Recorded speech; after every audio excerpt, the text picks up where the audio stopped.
पुणे आणि पिंपरी चिंचवडमध्ये एकमेकांविरोधात लढणाऱ्या भाजप आणि राष्ट्रवादीमध्ये जोरदार युद्ध रंगलं। यामध्ये प्रामुख्याने उपमुख्यमंत्री अजित पवार आणि केंद्रीय राज्यमंत्री मुरलीधर मोहोळ यांच्यात संघर्ष पाहायला मिळतोय। गुन्हेगारी पार्श्वभूमीच्या लोकांना दिलेल्या उमेदवारीवरून मोहोळ यांनी अजित पवारांवर आरोप केले होते। त्यावर बोलताना अजित पवारांनीही मोहोळ यांच्यावर गंभीर आरोप करत निशाणा साधला। एबीपी माझाच्या कॉफी विथ कौशिक या कार्यक्रमात दिलेल्या मुलाखतीत दोघांमध्ये पुन्हा एकदा शाब्दिक युद्ध रंगलं।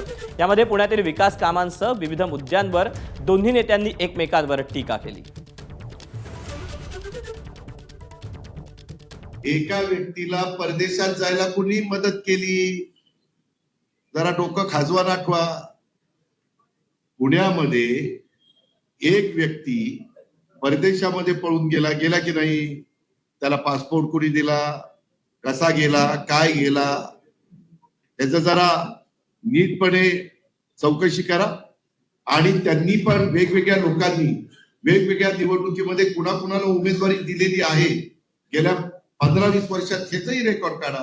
माझ्यावरती कुठला तरी आरोप काहीतरी केला की कुठल्या तरी गुन्हेगाराला मी विदेशात पळायची मदत, मी कुठल्याही व्यासपीठावरती एका व्यासपीठावरती यायला तयार आहे। जर सिद्ध झालं तर मी राजकारण सोडेल, नाही सिद्ध झालं तर ज्यांनी आरोप केला त्यांनी राजकारण सोडावं। मला असं वाटतं की काहीतरी एखादी गोष्ट बघा, मी ही सवय पण काही नेते मंडळींची बघा, जबाबदारीचा एखादा स्वीकारण्याचा प्रश्न आला ना किंवा तुम्हाला उत्तर द्यायची वेळ आली की तुम्ही हात झटकून मोकळे होताय। हे नका, तुम्ही उत्तर तर द्या, जबाबदारी स्वीकारा नका स्वीकार, पण तुम्ही जबाबदारीने त्याच्यावरती बोला तर करा। माझं काहीच नाही, ते चुकीचं त्यांनीच केलं, चुकीचं ह्यांनीच केलं असं नाही चालत। लोकांना कळतं, लोक पाहत आहेत। जिथं एका ठिकाणून दुसरीकडे जाण्याच्या करता 10 वर्षापूर्वी साधारण 10 मिनिटं लागायची, तिथं सरिताताई 1-1 तास लागतो। जर तो सकाळी बाहेर पडला तर 1.5 तास त्या जागेवर जायला आणि पुन्हा संध्याकाळी सुटल्यानंतर पण पिकावर असतं ना, 1.5 तास यायला, 3 तास त्याचे आयुष्यातले तिथं जातात।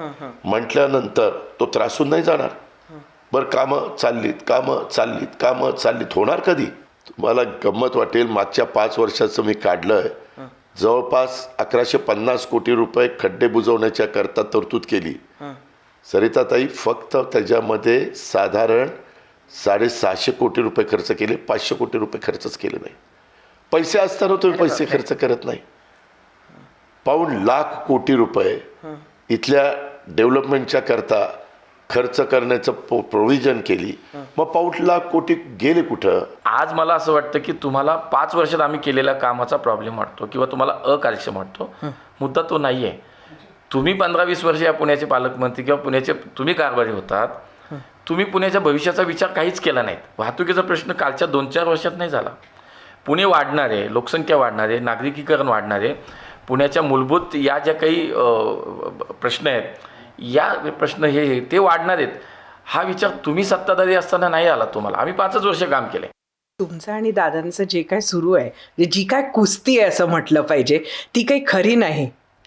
बघा, मी खरा कुस्तीगीर आहे। कुस्ती खोटी असेल तर त्याला नोरा कुस्ती म्हणतात। आज पुण्यातलं चित्र तुम्ही ज्या अनुषंगाने मला प्रश्न विचारला, मला असं वाटतं की लोकांना किंवा कदाचित लोकांना नाही वाटत, कदाचित प्रसार माध्यमांच्या समोर हा विषय होता की नोरा कुस्ती की काय, पण ती नोरा नाही, ती खरी कुस्ती आहे। त्यामुळे खरी कुस्ती आहे, खरी लढाई आहे आणि चित तुम्ही करणार असं 100%। आमच्याकडे पुणेकरांचा वस्तादरूपी आशीर्वाद आहे। माझा स्वभाव अतिशय स्पष्ट। मी तिथं 1 गाव 2 तुकडे करण्याचा माझा त्याच्यामध्ये प्रयत्न असतो, परंतु असं नाही आहे। सुरुवातीच्या काळामध्ये त्याच्यातनं वेगळा अर्थ काढला गेला आणि त्याच्यातनं लगेचच ताबडतोब वेगवेगळ्या मान्यवरांनी वेगवेगळी स्टेटमेंट केली। त्याबद्दल मला पण खूप जणांनी विचारलं ह्याच्याबद्दल काय, मी म्हटलं मला काही बोलायचं नाही, मला माझं काम करायचं आहे। आता लोकल बॉडीजच्या इलेक्शन आहेत, तिथं मी प्रथम प्राधान्य द्यायचं ठरवलेलं आहे। इथं ज्यांनी स्थानिक नेतृत्व केलं किंवा ज्यांच्या हातात इथलं कारभारी पड होतं, त्यांनी ह्या सगळ्या गोष्टी दूर करायला पाहिजे होत्या आणि त्या झाल्या नाहीत, म्हणून मला बोलावं लागतं। एबीपी माझा, उघडा डोळे बघा नीट।